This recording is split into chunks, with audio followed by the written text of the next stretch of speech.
Hello dear listener, please subscribe to our channel. Enjoy watching. I used to think of myself as a good man.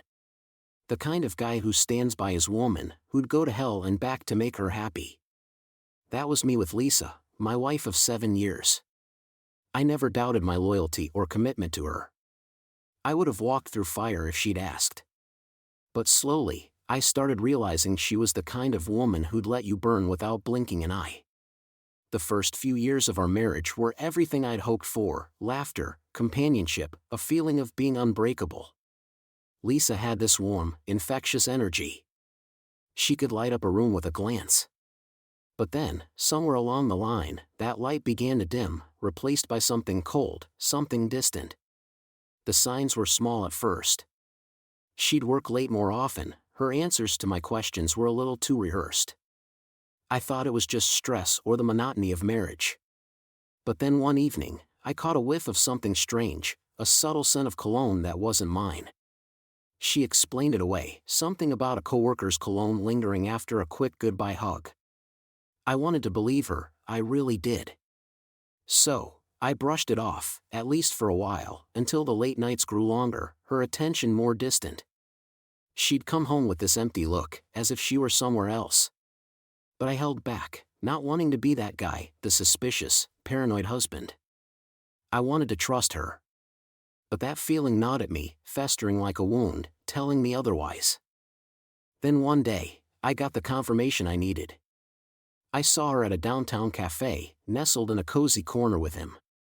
They were laughing, leaning close, her hand resting on his. She had this look in her eyes, a look I hadn't seen in years, one of excitement, fascination.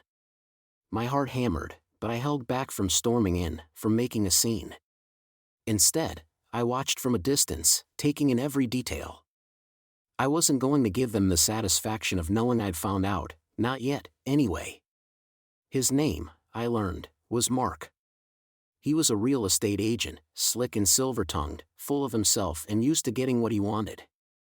I made it my mission to learn everything I could about him, his routines, his hangouts, his friends. It didn't take much, he was the kind of guy who liked to be noticed. Over the next few weeks, I started going to places he frequented, the gym, a local bar, even a coffee shop where he grabbed a latte every morning. It wasn't long before he noticed me, and that was all I needed. He introduced himself confidently, with a too-firm handshake and a practiced smile.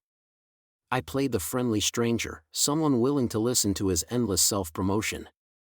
We'd chat now and then, and he had no clue I was studying him, memorizing his mannerisms, his turns of phrase, even the way he signed his name with that exaggerated flourish.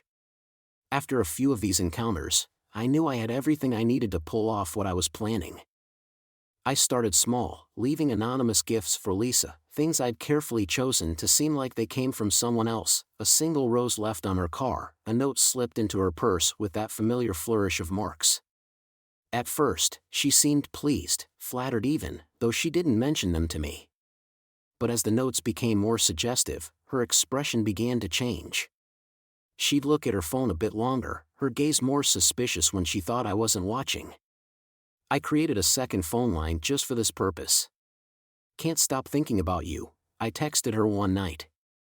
"Mark doesn't appreciate you like I would."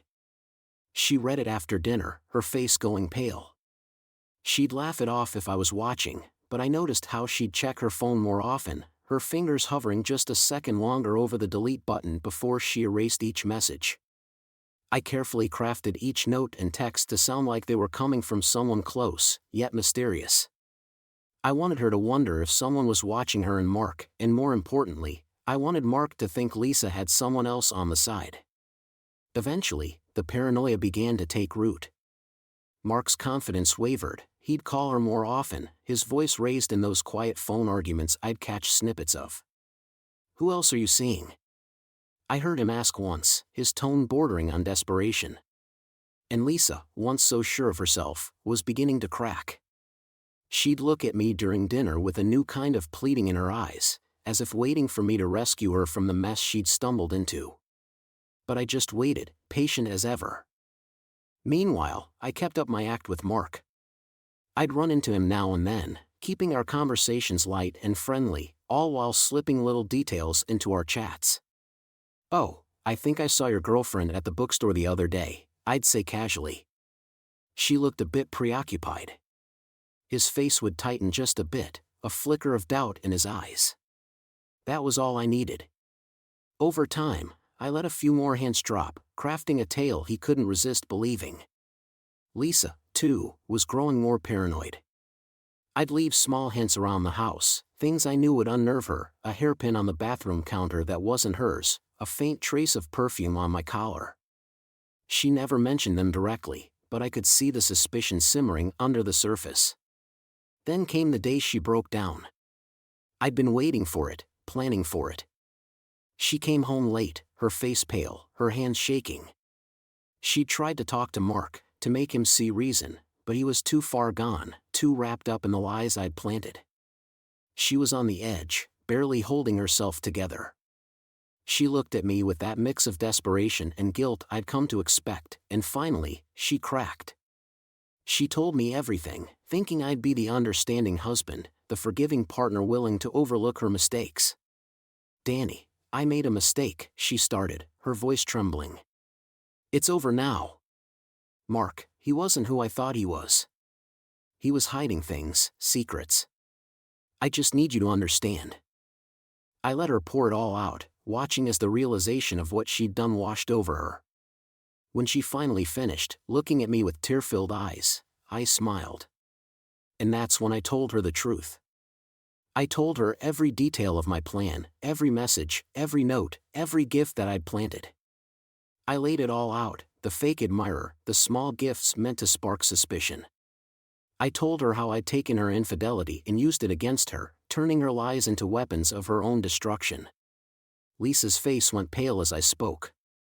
She could barely hold herself together, her mouth opening and closing as if trying to form words, to deny what I'd done. But there was nothing she could say. I'd left no room for her to escape, no loose ends she could hold on to. Everything she'd done had led her right into my trap, and now, she had nothing left. Finally, I stood, looking down at her as she sat there, broken and defeated. "This is goodbye, Lisa," I said, my voice calm. "And next time, remember, if you're going to play with fire, don't be surprised when you get burned." I walked out without looking back, leaving her alone with the ashes of her lies. If you leave a comment, tell us what you think about the story you heard. It's important to us and will help us find and tell stories that you find interesting. Thank you for watching us.